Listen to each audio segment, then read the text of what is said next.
even way of life. So by hands from the very beginning, Kemalist regime did not rely on a democratic participation of its society, quite opposite. It was a system which was guiding the population, the society, in fact, without trusting to the society. So Mustafa Kemal himself had established a paternalistic regime, like being a big father, guiding the kids, the children, who they don't know actually what to do.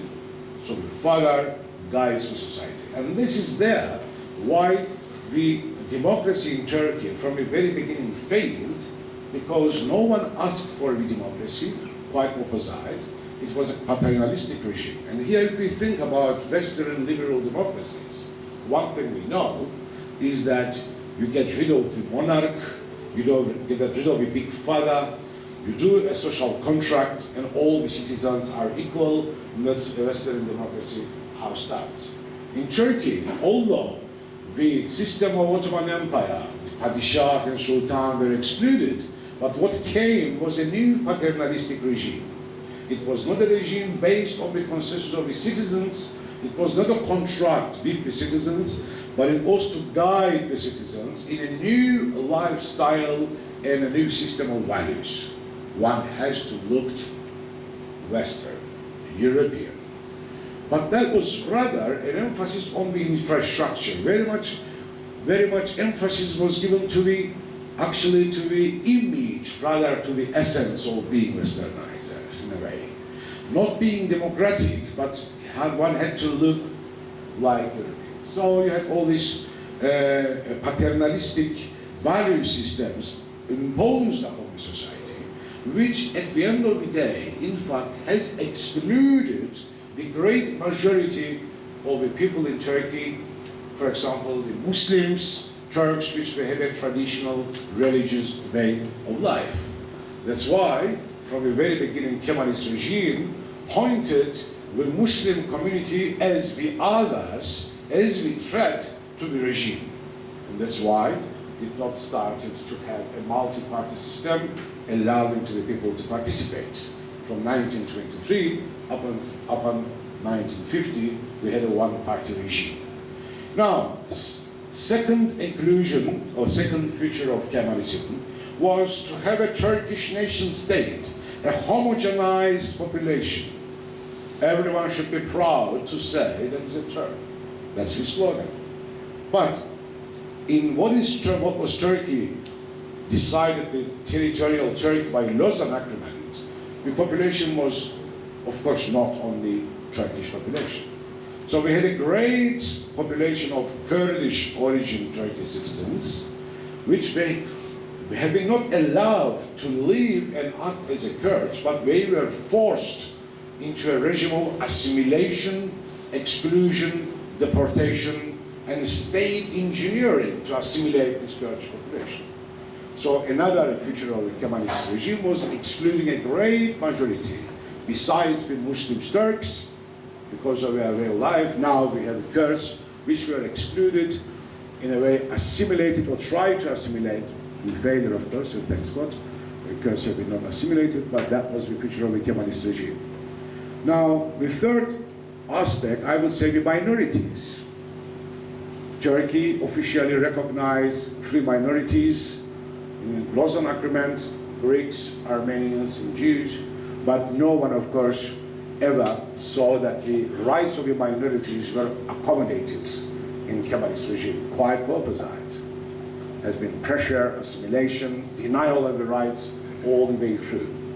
So, if Kemalist characteristics are these, then if we talk about a new Turkey or a Turkey in search of a new constitution and democracy, what actually we talk now here is exactly the recognition of the rights of the Kurdish population, recognition of the Turkish Muslims to live and act according to their beliefs without being discriminated.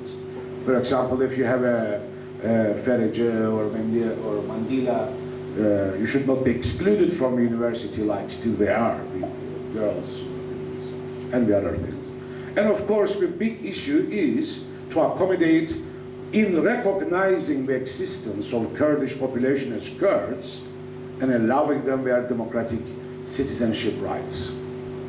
So this is in search of a democracy, being in search of a new constitutional democracy. These are the main challenges in front of Turkey. Now, do we have some progress on these three levels in Turkey? Or are things, for example, 1960s or 70s or 80s? I would say definitely no, things have changed. If we were in 1980s, actually early 90s, we would never talk about the Kurdish reality. That was forbidden. Kurds, they were actually even existent. They were named Dağ Türkleri, mountains Turks, and their existence was denied. Today, no one in Turkey, even the extreme right wing, would not deny the existence of the Kurdish population in the country.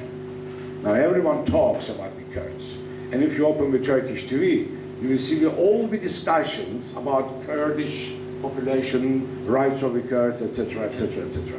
So what we have here is in the political agora, there is a debate about Kurdish issue now and recognition of their existence.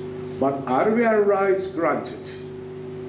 Not. Of course not. So the question here is that Turkey made a step forward in recognizing that the Kurds have been not assimilated, they are there as Kurds, they are not mountain Turks. The reality of Kurdish people is finally acknowledged, but when it comes to accommodation of the rights, still there is a huge way to go. This is, for example, one big challenge in that the Turkey is facing nowadays, or any new constitution in Turkey would have to deal with as the Kurdish question. Now, second aspect is minority rights. What about minority rights? I mean, you know better than me. What about Armenian situation is there? We know very well how our dearest friend we lost has been killed, Hrant Dink, how he has been judged by this article of 301, insulting by the Penal Code of Turkey, insulting Turkishness, which doesn't say nothing, and etc., etc. You have Greeks in Istanbul, very few left from 100,000 Greeks of Istanbul, not to mention the events against and aggression against Greeks of Istanbul in the 1950s, etc., or 60s and 70s, all related to Cyprus issues actually. But now few remain, still they face big issues, difficulties, and their rights are not, for example, recognized. We don't have, for example, Halki school yet open, just to give one example what I mean about the right. So, and if we look at the Muslim population, which actually they are the supporters of Tayyip Erdogan's party, who is ruling last 10 years, is still the Muslim girls cannot study with their derece in the universities in Turkey. So it remains so Kemalist secularism. It still is affecting the Turkish community in a negative way. Now, in front of all these challenges, this is where Turkey is. But despite of all these problems, still we are talking about a post-Kemalist period in Turkey beginning. Why we to talk about post-Kemalist regime then, if all these problems are not solved yet? The reason is very simple. Last 10 years, Turkish army has been very much limited into its garrisons, and not only, but also in the prison. First time we have been seeing generals landing in the prisons in Turkey because we were somehow involved in coup d'etat attempts. It is a fact of reality that the Turkish army is not exercising anymore the political power as it used to do in Turkey. And this is why and how is very complicated. On the one hand, is societal changes, but also there is a lot of foreign factor involved in this, including EU dimension, but also the whole post-Soviet, post-Cold War reality also contributed to that army doesn't play this role anymore as before. Also the elitist Kemalist elites, which they used to rule the country by their own, for example, in juridical powers, like constitutional courts, like they were patronizing the political life of the Turkey You could have ended up in prison as a politician. Parties could have been closed down as we get by constitutional court. That constitutional court is not anymore as strong as it was, and partially we have structural changes there too. Now, what I'm coming to say is that Turkey, in fact now, is in a transition period. The old is dead, using the Italian philosopher's words, Antonio Gramsci.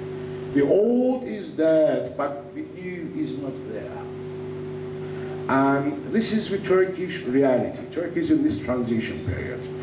Now, I'm coming to the elections now. In this election campaign, everyone was talking about a new constitution for Turkey, about a democratic Turkey, and by the greatest promise done by the Prime Minister Tayyip Erdogan was that he would tailor a new, not tailor actually, he would make a new constitution involving also civil society in making it. Now, a very similar approaches which have been by Mr. Kılıçdaroğlu, Cumhuriyetçi Halk Partisi, Republican Turkish Party, which up until very recently, in the hands of old leader Deniz Baykal, it was a kind of core Kemalist party, very elitist, cooperating with Verdi. Now we have a new CHP actually, we have a new leadership which tries somehow to be more sensitive about the rights of the minorities, about the Kurds, given that Kılıçdaroğlu himself declares that he's an Alevi